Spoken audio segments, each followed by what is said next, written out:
My name is Cheryl Rogers, and I'm the author of the Bible Camp Mystery Series, featuring former New York gang leader Chet Harrigan and his youth group. The series teaches biblical principles, including the biblical path to salvation, the importance of obedience, and the power of prayer.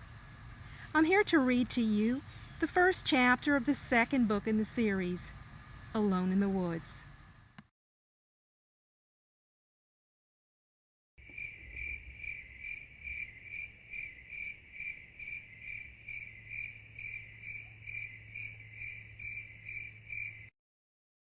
Chapter 1, A Surprise Announcement. Well, it's that time of year again, began 29-year-old Chet, a bit too enthusiastically. It's time to prepare for Bible camp. Chet Holden, a youth pastor at Living Water Community Church in Central Florida, plastered a smile on his face to mask the uneasiness deep in his gut. After last year's fiasco at Bible camp, when a 13-year-old camper disappeared in the middle of the night, Chet was giving them a sales pitch. He wasn't sure the boys would want to sign up, and he couldn't blame them. The truth was, he didn't trust himself to take the group into the woods. He didn't expect the boys' parents to trust him either. But he was firmly convinced this was what God wanted. So here he was, facing a group of 10 to 16-year-old boys who attended the Boys' Den, the church's male fellowship for preteens and teens.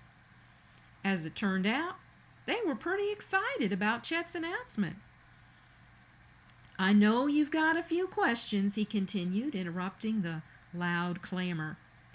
"I know a lot of you were wondering if there would be another Bible camp. I want you to know there's been a lot of prayer, a lot of soul searching. We believe this is what God wants us to do." Chet stopped and gazed at the crowd, waiting for silence.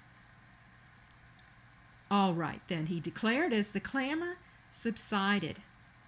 "I'd like to call forward Zach, a veteran of last year's trip, to talk to you about specifics."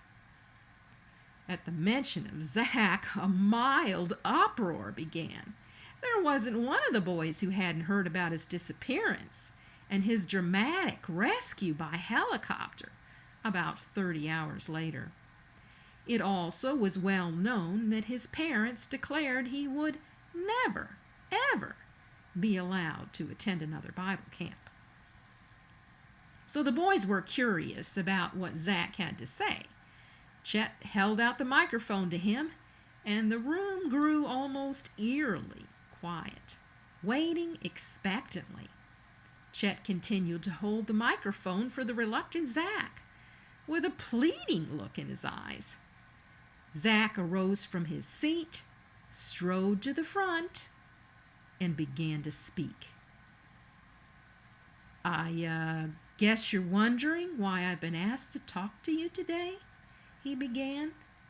"I know you've heard the stories about how my parents said I would never be allowed to go on another one of these Bible camps." He paused. "I know you heard, because I told you." A few boys laughed heartily. Zach waited patiently with a smile on his face. "Well, I am here to tell you I am going." Zach beamed. "My parents have relented. I am going on the Bible camp as your junior safety coordinator." A few wows were heard throughout the room. "I can't believe it," exclaimed 11-year-old Sammy, a veteran of last year's trip. "Let me show you why," Zach continued. "Can you put on the overhead?"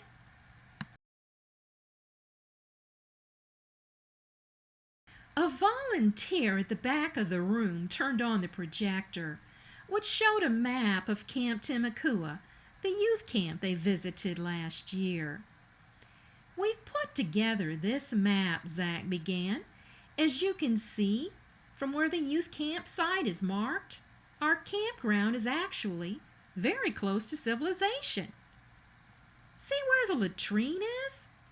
I headed north from there into the woods, eventually finding the trail toward the Crooked River, Zach explained, when the road and help were a short distance away to the south.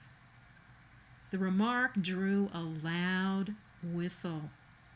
Yeah, help was so close, yet so far away, Zach continued. Anyway, I've been asked to accompany the group as your junior safety coordinator because I've learned what to do, even if I learned the hard way. Chuckles rippled through the crowd. You're not kidding, Peter remarked. I was asked to come. I prayed and talked with my parents, and they are letting me come. Now I'll tell you why. Last year when I was lost, I wasn't just lost in the woods, Zach continued as the crowd silenced themselves. I was lost spiritually. I was in my own little world. I did not really know God. I prayed and everything, but I was going through the motions here in church. God found me last year, in the middle of nowhere. He found me and changed my life. Zach looked at the faces of his friends and he had to stop. He was getting choked up. He looked at his feet as he tried to regain his composure. When Chet came to me and asked if I'd come again, I was stunned. I didn't think I wanted to participate. I didn't think my parents would let me. I couldn't believe anyone would ever trust me in the woods again, he said. Then I thought about you, about how you could be blessed by knowing God better through this trip. I want that for all of you. As tears welled up in Zach's eyes, he handed the microphone to Chet, who decided he'd better finish the presentation. We are very glad Zach will be joining us again. He has agreed to add even more landmarks to our map, Chet said.